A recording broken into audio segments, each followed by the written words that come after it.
I'm teasing, right? No, I'm teasing. You did the last story because you got to do two stories when you teased. Yep. So we'll see if maybe I get to do two stories. Maybe not. Who knows? It's good to be editor. You know, sometimes it just doesn't work out. Mm-hmm. Yeah. So hey, last week you did 2 shows with 5 stories. Well, that's because my stories are better. Ah, I see. At least there are more of them. See, I go for if the quality's not there, hit him with quantity. That's it. Something's got to stick to If the you wall. throw enough to that wall, boy, it'll. Anyway, if this is true, really is what you listen to, like, subscribe, and follow. And if you would, have your friends like, subscribe, and follow too. Thank you. This is True, Really News with Scott Combs and Tony Vercanis. All the news you're about to hear is true, Really? as far as you know. According to Fox News, a man identified as 25-year-old. How do we know he's a man? How do we know he identifies as a man? I have no idea, so I'm just sticking with it. Okay. Fox News determined it. Well, then it's true. Yeah, that's got to be. According to I don't know. Would Fox News count down? Would they narrow down those 72? Was it 70? How many ever? It's too tiring to even discuss. Yep. This man's identified as 25-year-old Valerie Portlock. Valerie? Valerie. Valerie? Okay. Still Valerie. Oh, Valerie, you think? Portlock reportedly activated emergency lights and sounded an air horn as he attempted to pull over a van. So he's a hockey fan. In the Long Island town of Hicksville. Just keep going. When the attaboy. And you're this is going to be perfect. Keep going. When the occupants of the van, members of the Nassau County Police Department's electronic squad, identified themselves, Portlock skedaddled. He was later arrested by Highway Patrol and charged with criminal impersonation, reckless endangerment, and skedaddling from the police.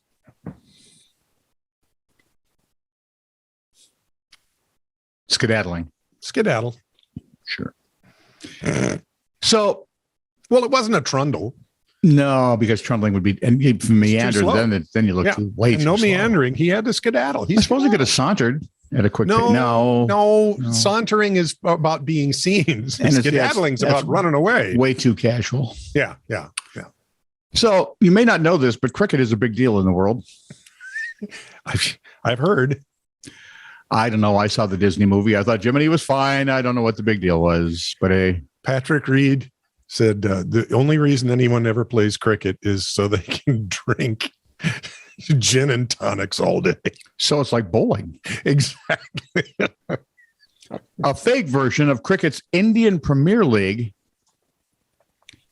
set up to con gamblers in Russia has been broken up after police arrested the whole gang behind it. The hoax saw the con men hire a farmer's field in Gujarat and set up cameras to film bogus games. According to reports, laborers and local unemployed folks were hired to masquerade as players, created fake team names with the players wearing official IPL kit.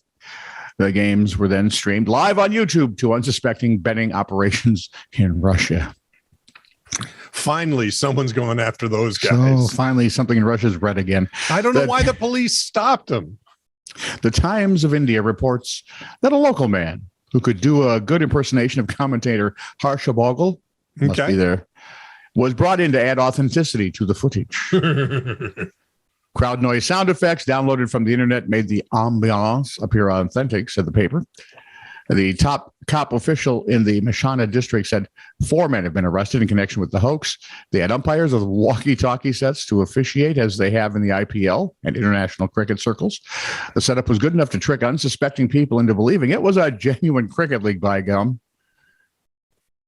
He also said the umpires were telling players whether to score runs or get out, depending on the instructions they were given on the walkie-talkie sets received from the organizers, who in turn were receiving instructions from an accomplice in Russia on the Telegram app.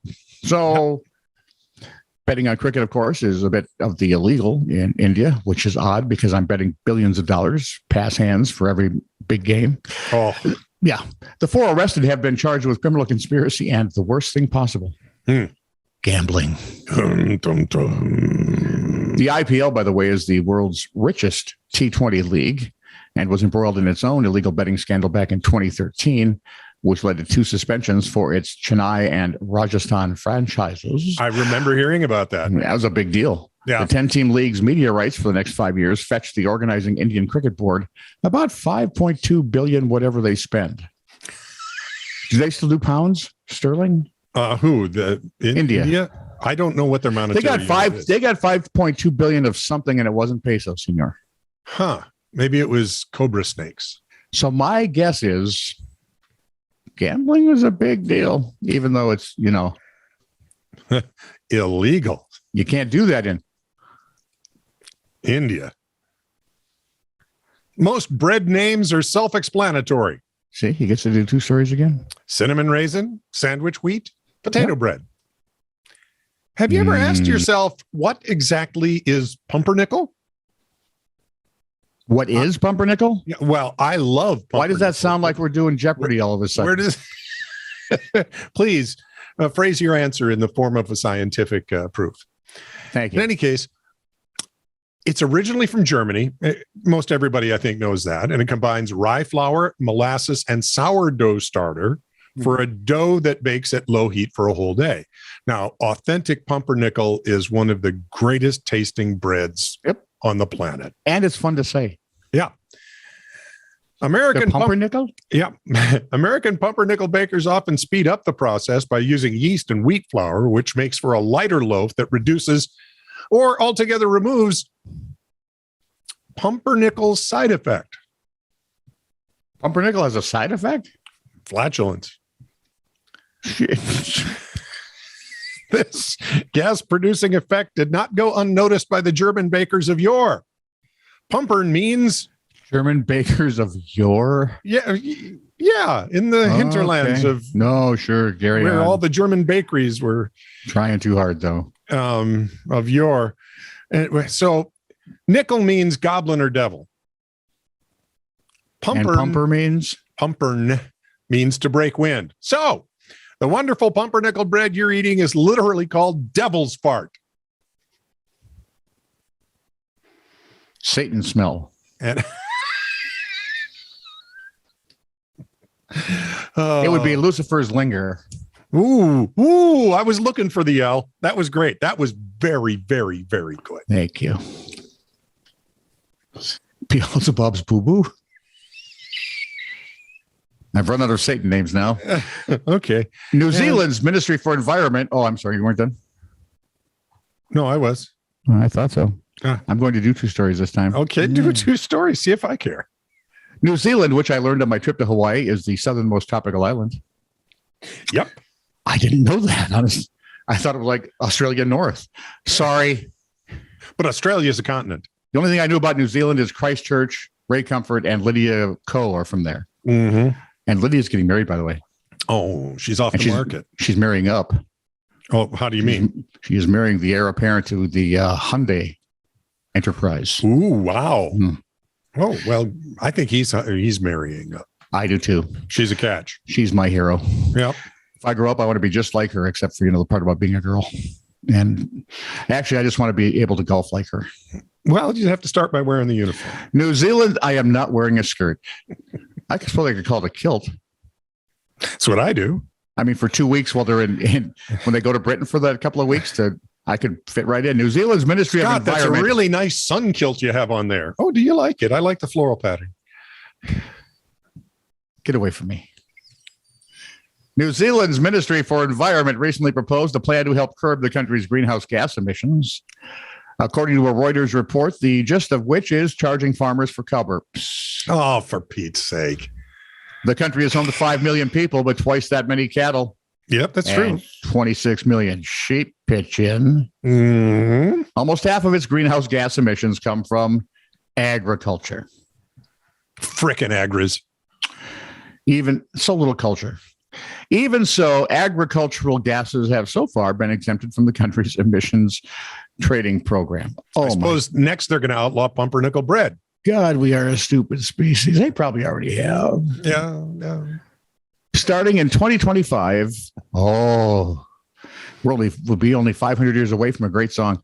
Farmers would look it up in the year 2525. Farmers would have to pay for their livestock's emissions by volume. How are they going to judge volume? Pretty much a question I had. The proposal includes incentives for farmers to reduce gases through feed additive. So what, you had Pepto? Gas X? Yes, Beano. They also could save some cash by using on-farm forestry to offset the emissions. Wow. We have gone well past green into lunatic. Yeah. Yep. I didn't know when we took that turn. I mean, I knew the turn was there. I think it was back when we were at KSAM. That's when it started getting really loopy. Because remember, they said this much of the Amazon is being burned every week or whatever, and then we every did 17 the seconds. Yeah, and we did the numbers and say, wow, they over the past year they've denuded the entire continent 3 times, or 95% of the world. Yeah, it's just insane. The numbers are remarkable. Well, at least the gasoline prices won't bother them. The good news is the fact-free style of reporting that they have they have used continues to be their staple. Exactly. Here, this is what we say, and it's true. Damn it. Or else. This is true, really news. Send email to titr@netradio.network.